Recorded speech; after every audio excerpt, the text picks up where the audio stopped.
Daniel Serwer is a senior fellow at the Foreign Policy Institute of the Johns Hopkins School of Advanced International Studies. He's also a scholar at the Middle East Institute, and he joins us from Washington. Daniel, thank you so much indeed for your time. I know you've also worked at the U.S. Institute for Peace. You're also an expert with plenty of experience in trying to resolve interethnic conflicts. We'll get on to that in a moment.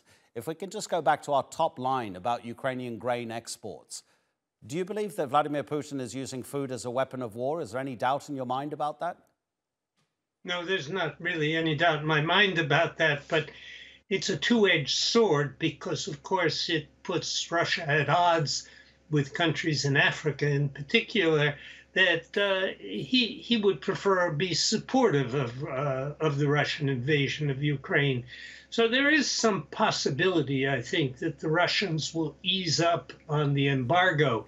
But if they do, I'm afraid that more than likely the price for Ukraine will be very high. Now, in terms of your experience in peace building, have you found that there's always room for peace? Do you see any room for it in this conflict right now? I don't see much room for it right now. No, there's not always room for peace. What it requires is that the parties who are fighting decide that they might do better if they talked rather than fought.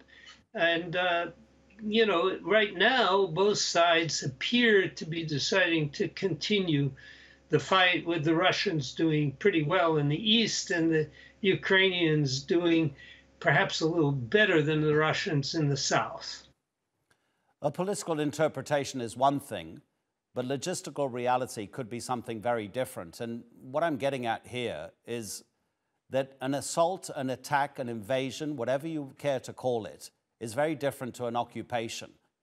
How can Vladimir Putin even complete part of his longer-term aims in Ukraine, especially in the east, where the Russian military and its allies, those breakaway republics in the east, have provided soldiers as well, while they're making those gains?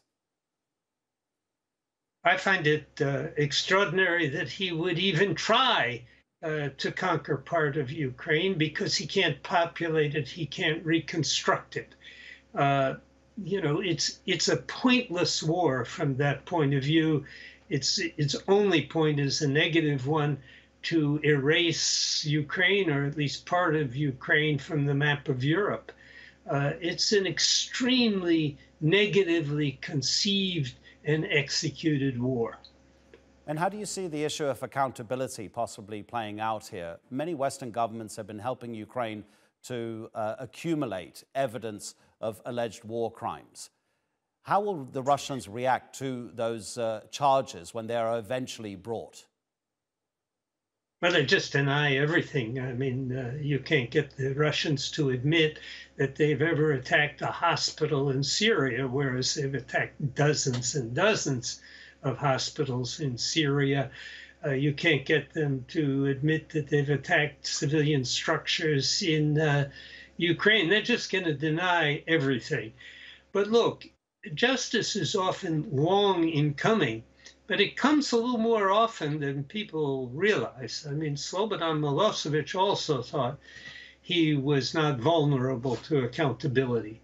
I wouldn't say that there will be no accountability, but I do think it may take a very long time.